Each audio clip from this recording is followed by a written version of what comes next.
Welcome to Bengali cooking and blog পক্ষ থেকে সকলকে স্বাগত। এই রিলসের টাইমে আজকের মেনু দই লস্যি।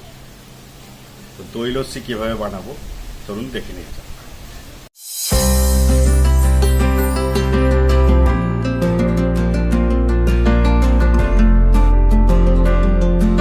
তো দই লস্যি এই গ্রীষ্মের টাইমে কার না খেতে ভালো লাগে, সবাইকেরই আশা করি ভালো লাগে। তো দই লস্যি করার জন্য যেই যে ইনগ্রেডিয়েন্টগুলো লাগবে, যে জিনিসগুলি লাগবে সেগুলি হচ্ছে প্রথমেই দই, চিনি। হ্যাঁ, দইটা অবশ্যই কিন্তু টক দই চাই, তাতে টেস্টটা ভালো হয়।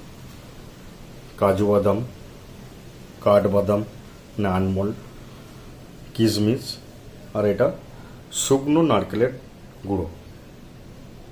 এর সাথে আরও দুটো জিনিস লাগবে, এক হচ্ছে বিট নুন আর সাদা নুন। তো চলুন তৈরি করে নিই। আমি এখানে প্রথমে দিয়ে দেবো দই। আমি এখানে 500 গ্রামের মতন দই নিয়েছি।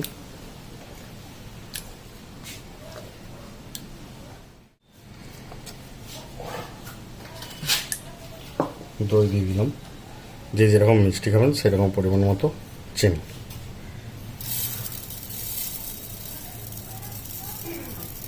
অল্প পরিমাণ দেবো, আরও অল্প পরিমাণ রেখে দেবো। এটাকে ডাস্ট করব লস্যির উপরে দেওয়ার জন্য। আলমন্ডও কিন্তু লস্যির উপরে দেওয়ার জন্য মিক্স করবো না। এর মধ্যে যে নারকেল গুঁড়োটা আছে এটাও লস্যির উপরে দেওয়ার জন্য। এর সাথে দিতে হবে বিট লবণ পরিমাণ মতো, আর পরিমাণ মতো সাদা নুন।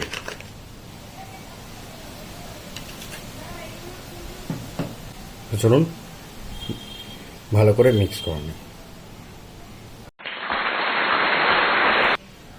মিক্স হয়ে গেছে এবং পুরো গাঢ় হয়ে গেছে।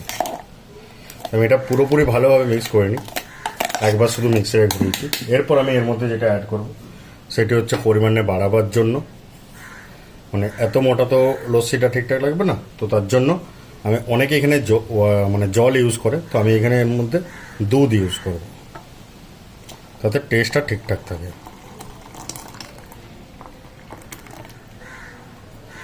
দুধ ইউজ করব আর বরফ।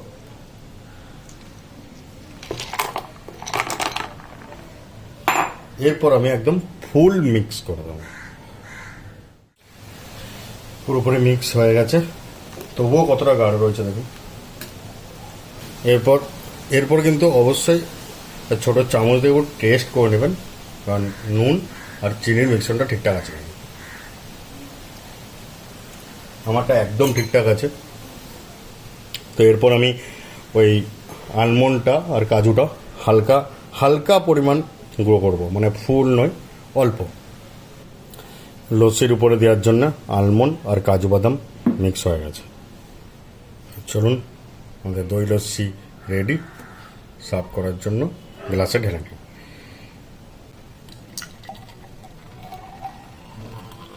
দেখতে পাচ্ছেন নিশ্চয় কতটা